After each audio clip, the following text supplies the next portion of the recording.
Is it? Well, that's news to me because I can't even see my screen. That's awesome. So, hey guys, it's Josh from offthecouchtraining.com, and today we're going to do another weekly recap. And the topic of today is going to be researching obstacles. But before we dive into that, we will review what I've accomplished or what I've done as far as the training this week. So far, this week, it was very similar to last week. I followed my training plan of Monday, Tuesday being the days where I strength train slash cardio train with eccentric A, which is my 4 moves, which is squats, uh, squats, pull-ups, push-ups, and overhead shoulder presses. Then Tuesday was the eccentric cardio, which is basically HIIT training on an elliptical machine where you walk, or not walk, but you do a slower moderate moderate speed for about a minute, and then for the next 30 seconds you go full blast as hard a resistance as you possibly can. For me, that typically means keeping the machine, the elliptical, on full tilt, which is like a 30-degree angle, and the resistance setting put all the way to the top. I gun that for 30 full seconds, and then I set it back down to a lower resistance. And for the next minute, I do my slower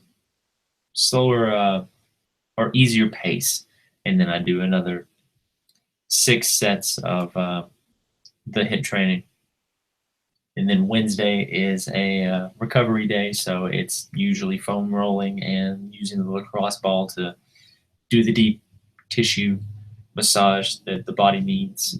And then Thursday and Friday, it's back to the strength training. So you've got the eccentric B routine that I do, which is I'm trying to remember exactly what the routine is. It's a squat. It's a sumo squat, a chin up, some chin ups. Then it is the bench press using a exercise ball and free weights. And then finally, it's some shoulder press, some seated shoulder press on the exercise ball. And then Friday, it is the eccentric cardio B, which is going in reverse on the elliptical. Instead of going forward, I run in reverse and work the leg muscles that way. And it definitely gives you a different feel. The burn is much different than constantly focusing on running forward. Then Saturday was the second round of hill training, which I also did with HIIT, which meant I found a stretch of hills in my local park, and for 20 second intervals, I would sprint as hard as I possibly could up and down those hills. And then for a minute, I would do my cool down. For the first 4 reps of this, I did a minute rest in between. The rest was basically just walking up and down the hills. And for the second half, which was another 4 sets, I sprint for the 20-second intervals, but my resting time was only 45 seconds. So it definitely taxed the body more and got my heart rate up much faster. And then in order to finish my set off, I did 3 15-second sprints. And when I'm saying 15 seconds, I'm counting like when I'm running, I'm counting 1 Mississippi, 2 Mississippi, 3 Mississippi as I'm sprinting. Because the apps that I use on my phone are not very accurate when it comes to tracking like 15-second intervals. It's kind of a pain in the ass to sit here and use my my iPhone on my shoulder and sit there and try to tap that while I'm running. That's inefficient, so I take it into my own hands and do the counting myself. But yes, that pretty much wraps up the week's recovery. And then today, which is Sunday, is another recovery day. I'm going to go down and do some stretching here shortly after this video, and maybe go for a walk, something where I'm outside, and just loosen the body up a little more. So that brings us to the video today. And with that, I'm going to turn this over to a keynote presentation, so that way it's a little easier for me to follow. So let's see how this whole thing works. There we go.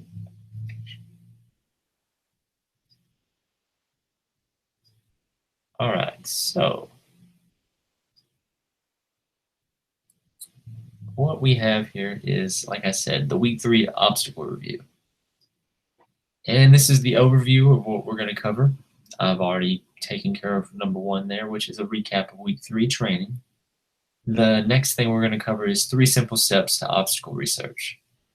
And then finally, I'm going to give you a tip for researching difficult obstacles. So, with that being said, what you need to do when you're researching previous races. The first thing you need to do is you need to look at the most recent races at the location. For example, damn it, that's not what I wanted to do. For example,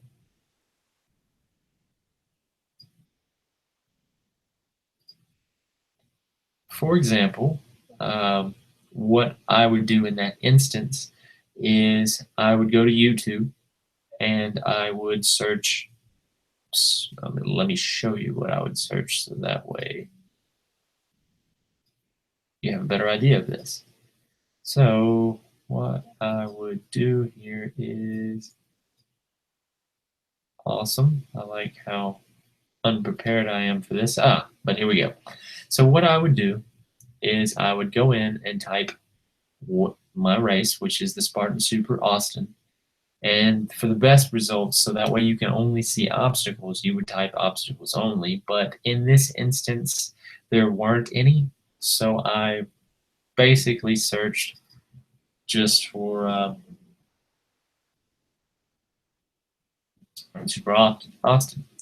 And as you can see, if you look at these videos, I've viewed these first two, and from them, you have a really good grasp of what you can be expecting. Plus, I've run I've run one of these before, so this was where my first obstacle course was, so I know the terrain, so I don't have to make note on that, and I really didn't have to make a note of my obstacle list here, but I'm going to show you basically what mine looks like. So with that, let me go back to the slides and let's continue on here. So like I said, a good idea would be to search for videos with the title obstacles only. And then your next step with that would be grabbing a pen and paper or pencil, paper, whatever the hell you want to use, and get ready to create your obstacle list.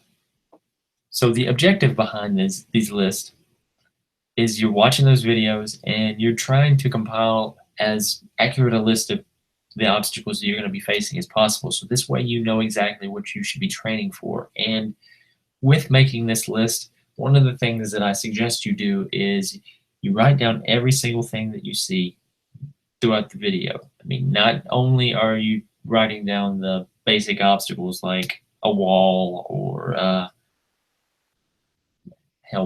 you should write down everything, like bodies of water that you see, because there's a high likelihood that you're going to be going through that.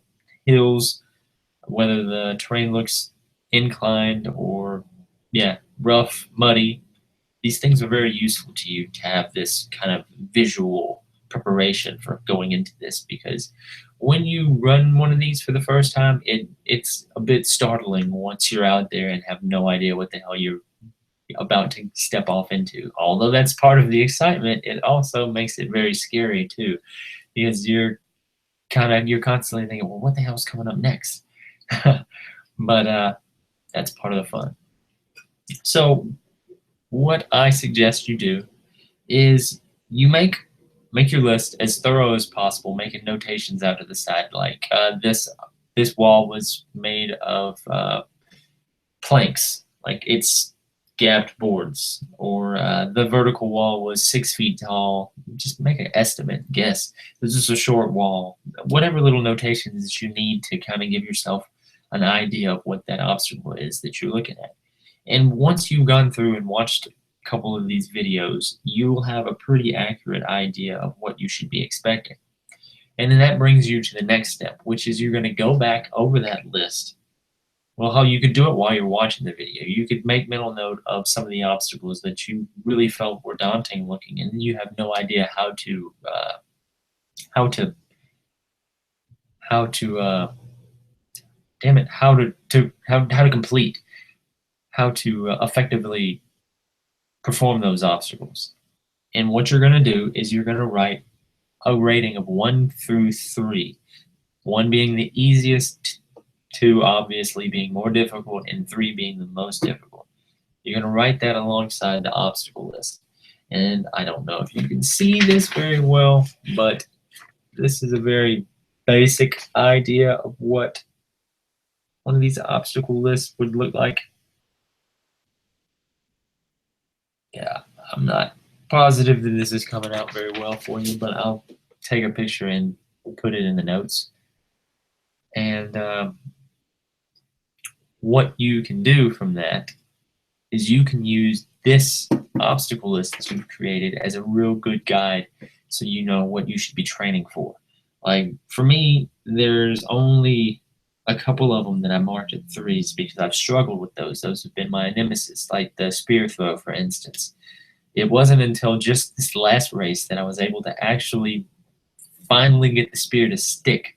I've practiced the spear throw before, and this gives me an idea. I mean, I've marked it as a 3 on my difficulty level for this race because it always challenges me, so I want to practice that beforehand.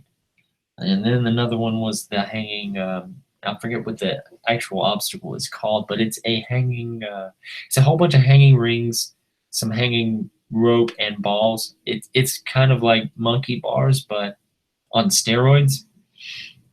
And it's something that I've struggled with because by the time you get to it, your hands are all muddy and you're exhausted from a previous obstacle.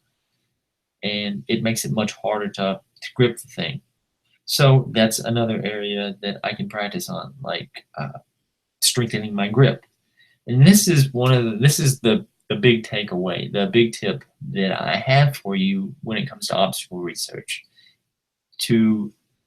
Once you've made these notes and you highlight the most difficult or daunting obstacles that you see, then those are the obstacles that you should research. Basically, you just take that information, get it, and search it. Search in YouTube. Search Google for best approaches to these obstacles. And I can assure you, you're going to find something. Like if I went in there right now and looked up how to do spear throw, I'm sure Spartan Race has videos on how to properly do the spear throw and how to train for the spear throw. These are the things that you should be doing so that way you're prepared and that way you are ready when it comes race day. I mean, but then again, if you just want to do this for fun, then hell, don't even bother and just get out there and give it your best. Have a good time. Because ultimately, this is all up to you what you accomplish with it. Because if you fail an obstacle, what you're going to end up having to do is doing burpees. And me, personally, I'm not the biggest fan of doing 30 fucking burpees, but if I have to, then I'm gonna. That's another thing that you could prepare for if you are not really the most athletic or naturally inclined person to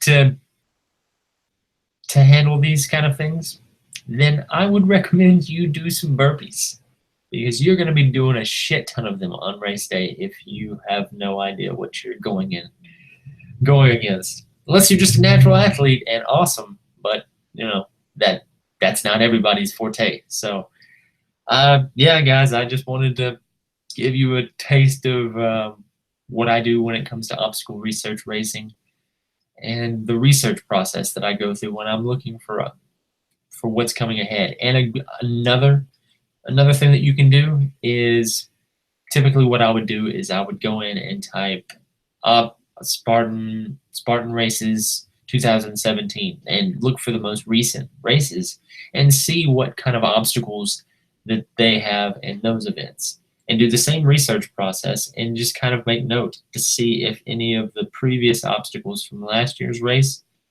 are similar to the newer obstacles, because then I will know. That'll give me another idea of what to expect. I like to be prepared for these things. I don't like to be that totally taken aback by some of the new obstacles that they throw at you, it's nice to have a game plan going into it because it makes things much easier, much smoother, and you're doing less burpees. And less burpees is fucking awesome in my book.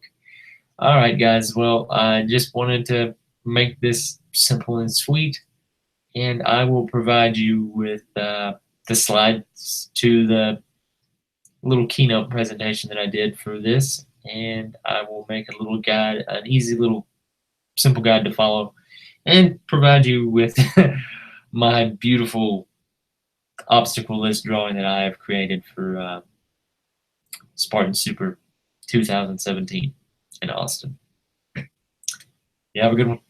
I'll see you next week.